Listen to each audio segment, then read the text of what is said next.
Review Transformer WST Commander de Justitoy. Donc en fait ça reprend tout simplement le mold de Grimlock G1 mais en plus petit.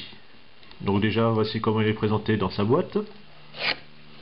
Quand on ouvre on a accès au blister avec notre Grimlock blisteré.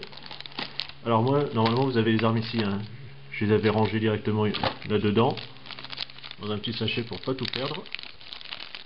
À l'intérieur vous trouvez donc l'épée de Grimlock ainsi qu'un fusil.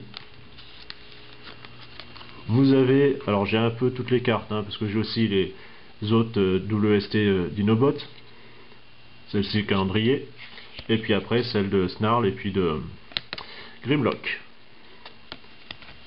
Donc ça en passe, la notice. On va libérer notre ami. Donc forcément beaucoup plus petit, puisque c'est un WST.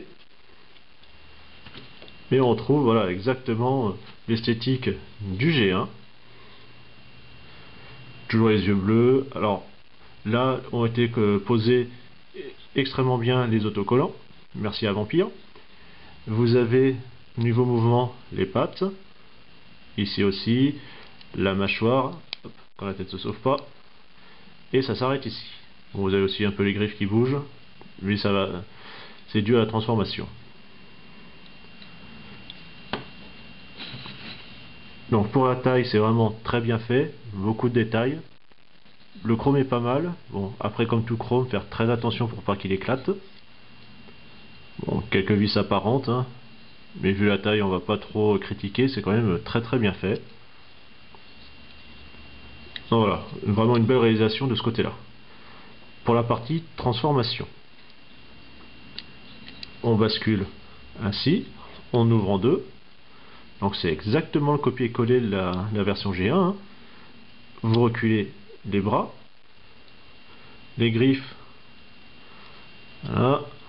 On va pouvoir les mettre ainsi, si vous souhaitez ne pas utiliser l'épée par exemple ou le flingue.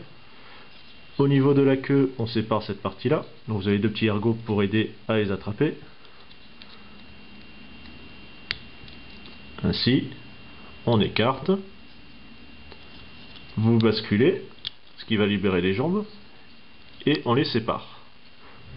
Le haut du torse, qui est un système voilà, sur deux axes, donc on va le bloquer au niveau de la tête, et la tête, vous avez une partie qui va coulisser, ainsi.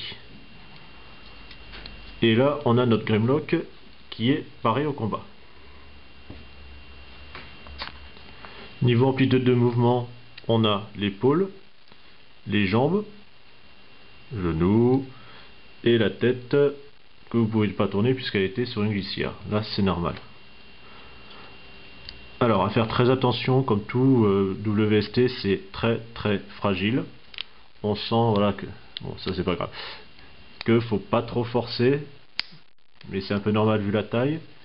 Mais par contre, bah, comme je vous l'ai déjà dit, hein, pour la taille que ça fait, bah, une très belle réalisation, vraiment bien détaillée. Tout seul, c'est pas mal. Après, c'est vrai qu'une fois que vous avez les 5 compères, c'est là que ça prend vraiment toute son utilité en termes de gamme. Voilà pour vous donner une petite idée de comparaison entre le WST et l'Animatid. Après, il faudra peut-être voir du côté de chez Vampire qui va peut-être faire normalement une photo avec le WST et le Masterpiece MP08, donc de Grimlock. Ça peut être marrant, j'ai hâte de voir la photo. Voilà, on se retrouve rapidement à une prochaine review. Salut!